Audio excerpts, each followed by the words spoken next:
Okay, magandang umaga sa inyong lahat mga bata. Bago tayo magsimula ng ating discussion, magpapakilala muna ako sa inyong lahat. Ako nga pala si Ma'am Gemaline B. Paharin at good morning sa inyong lahat mga bata. Ang ating tatalakayin ay ang subject na ito ay subject math. Bago ko ipaliwanag kung anong topic natin, ito muna yung babasahin ko. The learners demonstrate understanding and multiplication and division of whole numbers including money.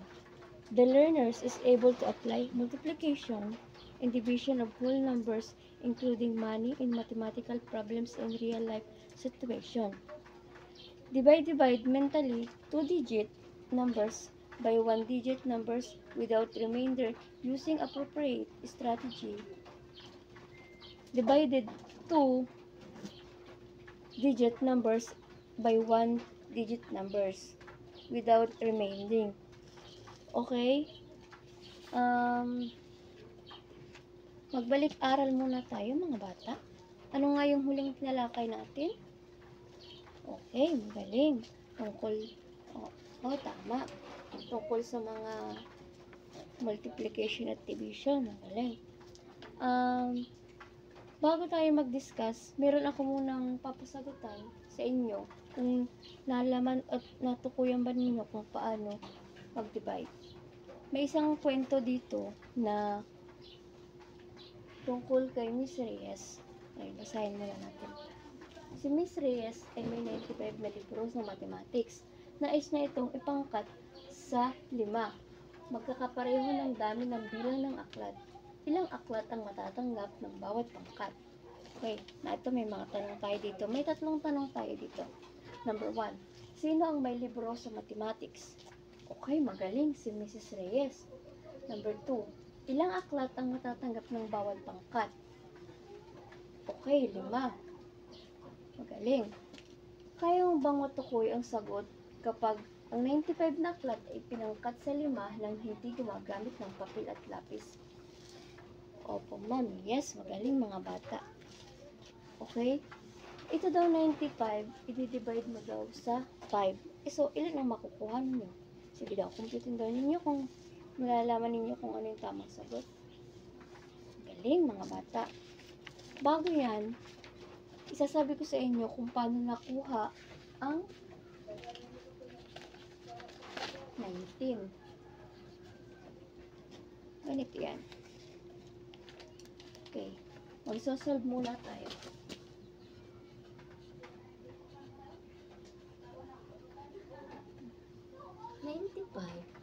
Divided by 5 is equal to 19. Paano natin nasabing 19? 19 ang sagot. Okay. I-solve natin. Isa-isahin natin kung paano naging 19 ang pinakasagot. Okay. 95 divided by 5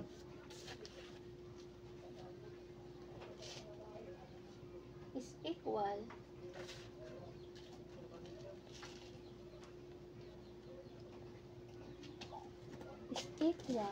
to utay-utayin natin sila para kung paano naging para ma-apply natin. 50 divided by 5 plus 45 divided by 5.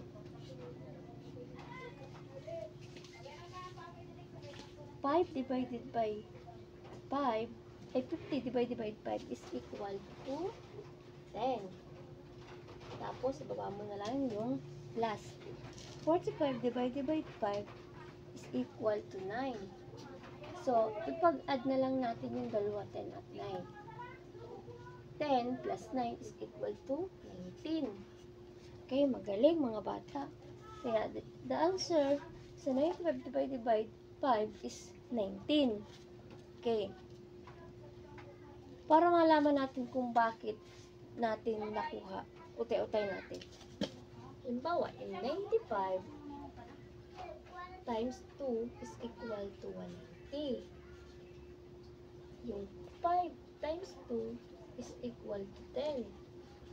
Yung 190 divided by 10 is equal to 19. Kaya the answer is 19. Okay, magaling mga bata. So, alam niyo na kung paano mag-divide. Mag-multiplication, divide, addition, and subtraction. So, meron ako ditong ginawang pangkat. Tara muna ito. May ginawa akong pangkat dito. Nasasagutan ninyo. At ibibigay nyo sa akin kung ano ang tamang sagot. Bibigyan ko kayo ng 5 minutes para sagutin yung pangkat 1 na 5 question. Okay, mga bata, tapos na ba ang lahat? Okay, sagutan natin. Yung 52 divided by 4 is equal to 13. So, paano daw naging 13? Kasi, dinivide mo yung 52 sa 4. Okay, magaling, tama. Sumunod, yung 96 divided by 8, dinivide mo sa 8. Ang top answer is 12, tama. Yung 72 divided by 3 is equal to 14.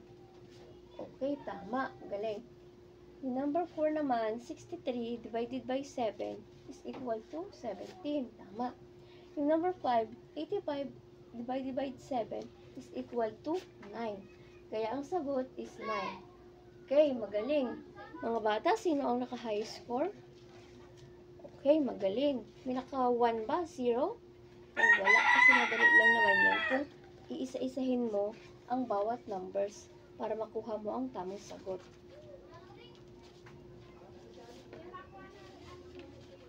May papagawa ako sa inyong isang pangkat pa na naaayon din sa ganitong sistema. Kaya kumuha kayo ng 1 whole at isulat ninyo yung mga question. Okay, magaling. Tumalakay naman tayo sa ating mga gawain.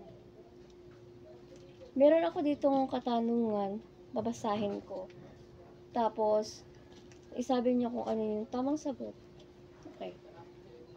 Ang aking ang tanong, may isang kwento na ayon kay Bea. Si Bea ay nakahingi sa kanyang lolo Ben ng 54 na mansanas. Ilan ang dapat ninyong ibigay sa bawat isa kung hahatiin ninyo sa 6 na magkakapatid? May question ako ditong 3. Number 1, ano ang hiningi ni Bea sa kanyang lolo? Okay, mansanas, magaling, tama. Number 2, ano ang may dudulot ng pagkain ng mansanas sa ating katawan? Okay, magiging healthy ang ating mga katawan kapag tayo nagkain ng mansanas. Number 3, ilang mansanas ang ibibigay ni Bea sa kanilang mga kapatid? Okay, magaling. Nahatiin mo yung 54 sa 6 mong magkakapatid. Ay, magaling, tama. Paano nga ba paghahati-hatiin ng bilang na may 2 digit sa mga bilang na may 1 digit na mayroon at walang natitirang gamit ang isip lamang? At ang angkap na paraan sa paghati-hati, i-divide ng bilang ng gamit ang isip lamang. Kailangan mo isip lang, hindi tayo mag-compute.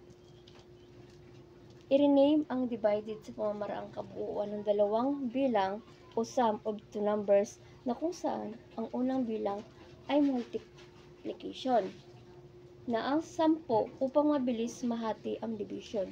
Kapag ang divisor ay 5, gumamit naman ang computation ng method na paghahati na kung saan i-multiply ang divisor na 5 at ang divided sa 2 at i-divide ang product sa 10.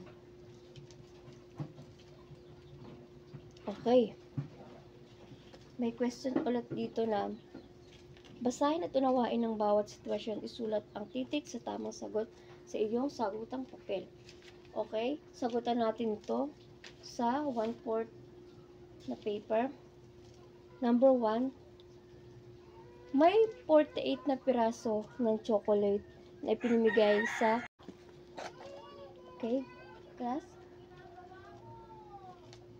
Number 1 question ay, may 48 na piraso ng chocolate na pinibigay sa 6 na mga bata. Ilang chocolate ang matatanggap ng bawat bata? Okay, solve niyo sa isip lamang. May 48 na pirasong chocolate pinamigay sa mga batang 6. Ilang chocolate ang matatanggap ng bawat bata? Okay, magaling, tama. Number 2. Gumawa si Ate Sally ng 96 na pirasong cupcake para sa kanyang 8 anak. Ilan ang matatanggap ng bawat isa? Okay, magaling mga bata. Okay, may additional activities lamang ako na ibibigay sa inyo. Alamin at compatible numbers ng mga pamilya na pangusap upang malaman ang establishment question. Isulat sa iyong sagot ang papel at sagutin lamang ito. Okay, galing mga bata, ipasa na.